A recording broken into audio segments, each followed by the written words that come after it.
आदर्श ऋषी श्री शुकदेव गोलोक विहारी भगवान कृष्णचंद्रांच्या दर्शनाने श्री राधिकाजींचे क्रीडा कौशल्यही पृथ्वीवर आले।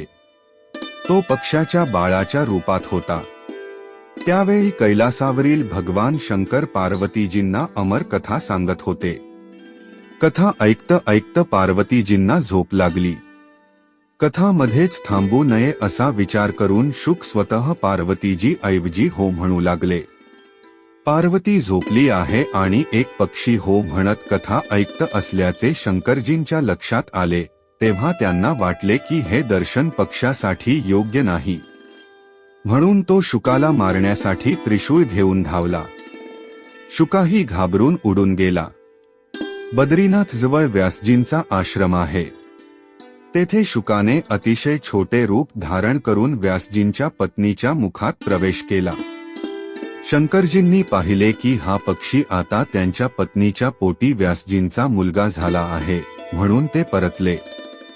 शुकदेवजी 16 वर्षे आईच्या उदरात राहिले। व्यासजींनी विचारल्यावर ते तिथूनच सांगायचे, बाहेर पडल्यावर मायेचा प्रभाव पडतो। शेवटी 16 वर्षे पोटात राहिल्यावर त्यांचा जन्म झाला। त्यांचा जन्म होताच श्री शुकदेव जंगलाच्या दिशेने निघालो। त्यावेळी त्याची नाळही कापली गेली नव्हती। व्यासजी त्याच्यामागे गेले। बेटा बेटा धावत फोन केला।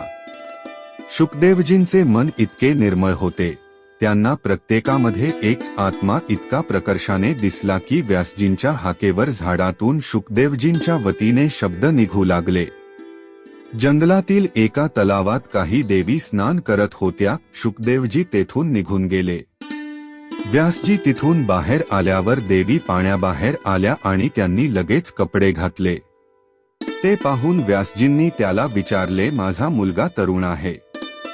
जेव्हा तो इथून निघून गेला तेव्हा तू नम्रतेने कपडे घातले नाहीस आणि मी म्हातारा झालो आहे। मला पाहून तुला लाज वाटली, याचे कारण काय? स्त्रिया म्हणाल्या, कृपया आम्हाला माफ करा। स्त्रीला प्राणी, झाड, लहान बाळ किंवा पुरुष आणि स्त्री मधील फरक माहीत नसलेल्या कोणत्याही प्राण्याला लाज वाटत नाही। तुमच्या मुलाला हे स्त्री असणं आणि हे पुरुष असणं यातला फरक माहीत नाही, पण तुला या फरकाची जाणीव आहे। इतके अलिप्त असलेले शुकदेवजी हे भगवंताचेही मोठे भक्त होते।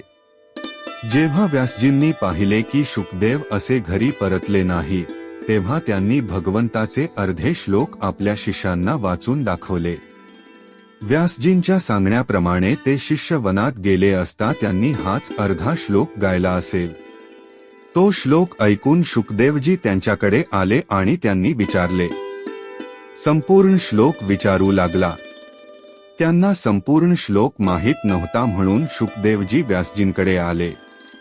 तेथे त्यांनी व्यास यांच्याकडून संपूर्ण श्रीमद भागवताचे पठण केले। व्यासजींनी शुकदेवजींना महाराज जनक यांच्याकडे तत्वज्ञानाची शिकवण घेण्यासाठी पाठवले। राजा जनकाच्या घरी त्यांची खडतर परीक्षा झाली, पण बाहेर उन्हात उभे करून अपमान झाल्याचा त्याला राग आला नाही की प्रमोदवनात सन्मान आणि आनंद देऊन तो क्षणभरही त्याच्या ध्यानापासून विचलित झाला नाही। राजा जनकाने त्याची पूजा केली आणि म्हणाले, तू ज्ञानाचा अवतार आहेस। श्री शुकदेवजी अमर आहेत। अवधूताच्या वेशात हिंडणारा तो महापुरुष आहे। त्यांनी श्रीमद भागवताची संपूर्ण कथा राजा परीक्षितांना 7 दिवसात सांगितली।